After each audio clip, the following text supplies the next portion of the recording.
you know. With one hand. Yeah. You know, anybody, but now you heard the noise that I was just getting. Exactly. So, you know. So the right hand helps you mute that. Exactly. It's basically just laying it down is all it is. And these two fingers are usually taking care of the G and the D, and this is usually taking care of the E. Because, you know, you probably do lots of playing on an A. See, that's where most of the best bass tones are at.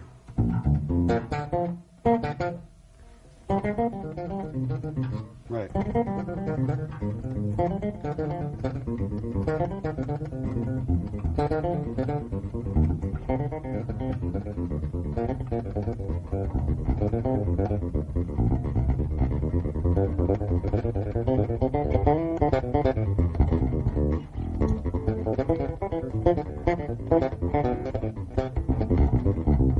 Sorry.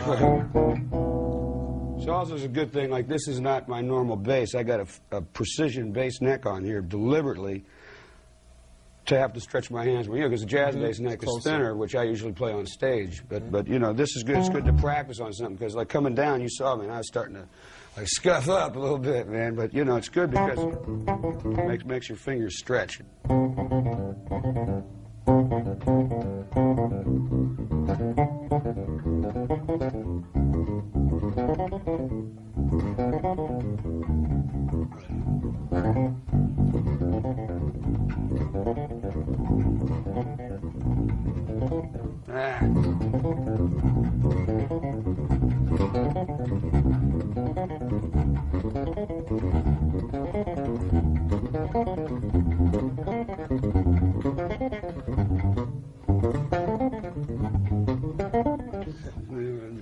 Anyway, playing that pattern. Now you're playing a 6-note pattern there. All I'm doing, I was just playing, I think I started on a G minor, what, 12th, I don't know, what 9th, 10th, yeah.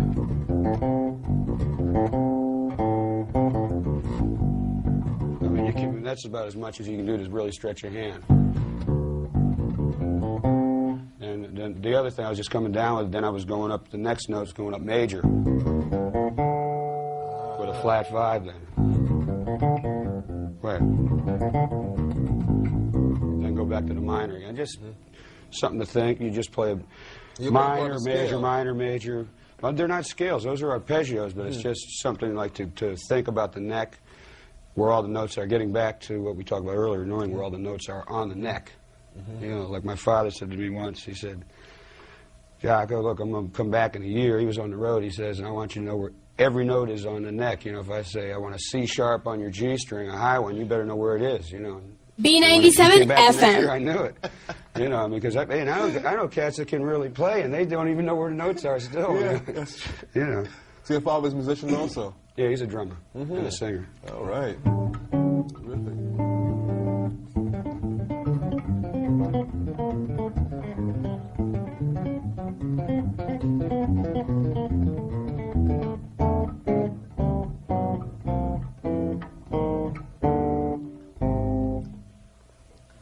So you're basically self-taught then?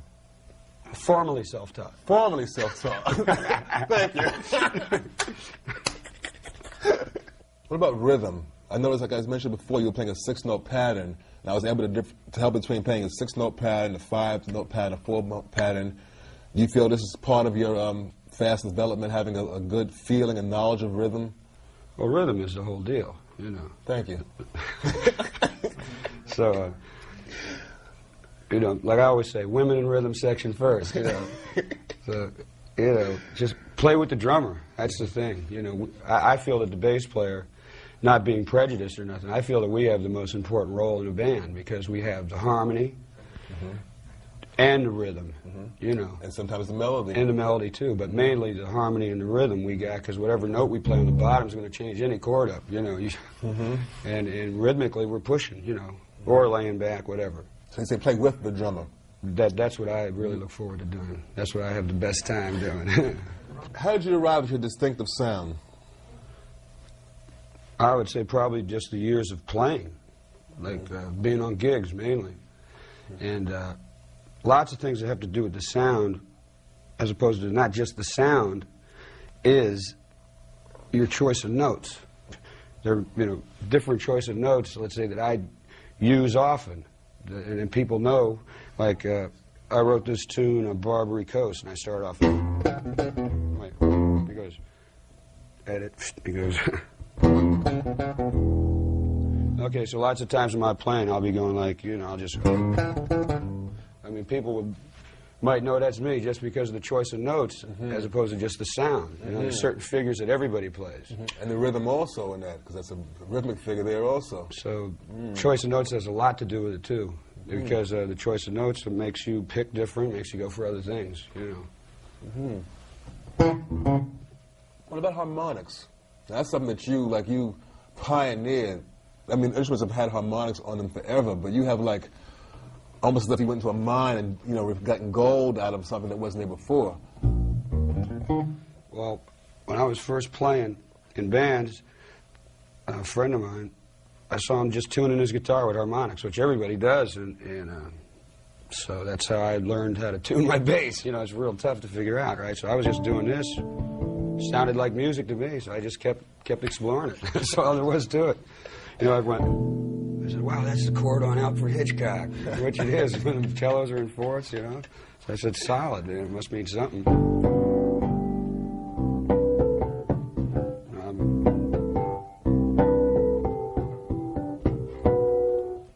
Wow, there it is. I told you, I haven't done it in years.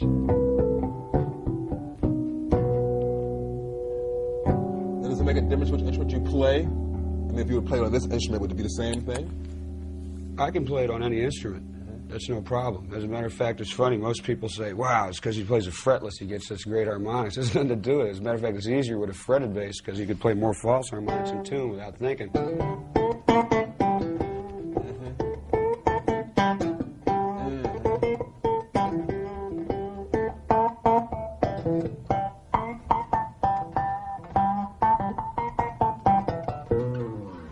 How is that false harmonic achieved? I do it with my thumb.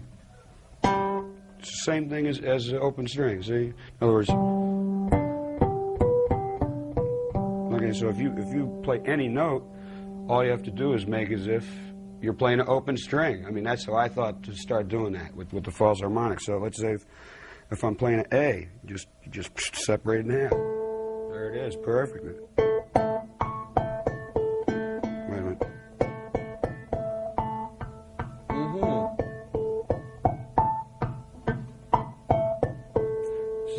Same overtone series, just like a trumpet or anything. It's those are basics. There's your octave. Then it just keeps going up. It's got the seventh in it. It's a basic overtone series. It's no mystery. It's just I pick it with like guitarists, for instance. They go like this, something. I put my thumb here and pick behind it. Pick behind the thumb. Yeah, I put the thumb up here. I mean, guitarists do it like this somehow. I don't know how they do it. I just go like this. You're getting the same note out. So it's the same difference if I went, right? Let me see, I got to get right in half.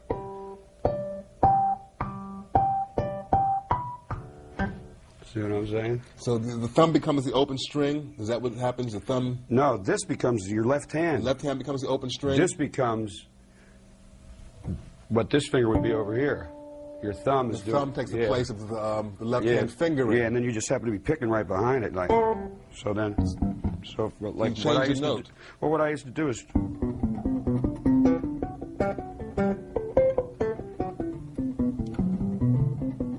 See, so every time you're picking, you got to be moving everything. That gets tough.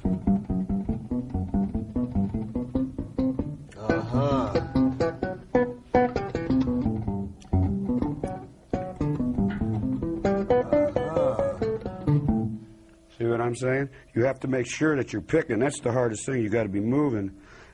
I mean, that much, yeah. Hand. In Portrait of Tracy on your first solo album, you used harmonics exclusively. Could you play a little bit of that for us? Okay. I haven't played this in years. I don't really remember it. But no excuses. Hey, wait a minute. This ain't an excuse. It's a fact.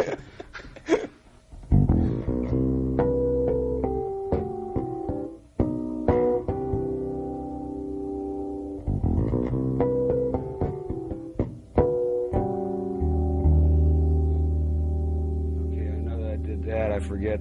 There's a little segment in the middle, but it's easy. Like, let me see how I go. I know.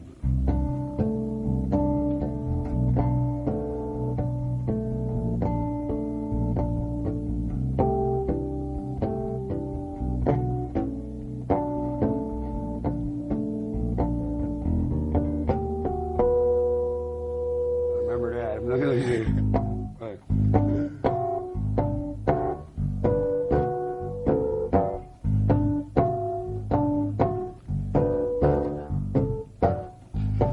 Out of shape, man.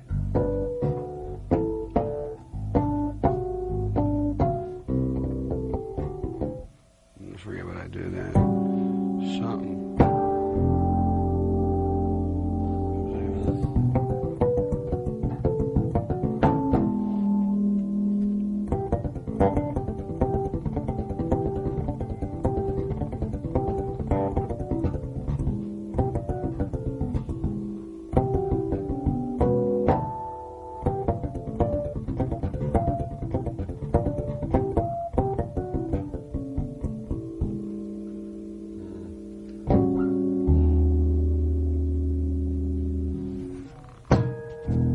Remember the end.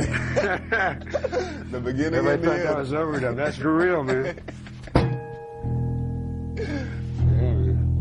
You're definitely That's for real. tough. See, I did the same thing I was talking about up here with F sharp, a B, and an E here. Got the E in the bass. Then I went up to the third, just as if I went to the B of the G on the open string, right? And just so I got G sharp, then I got D sharp, and I got A sharp. So I got like a flat 5, major 7 flat 5, or E major 7 flat 5.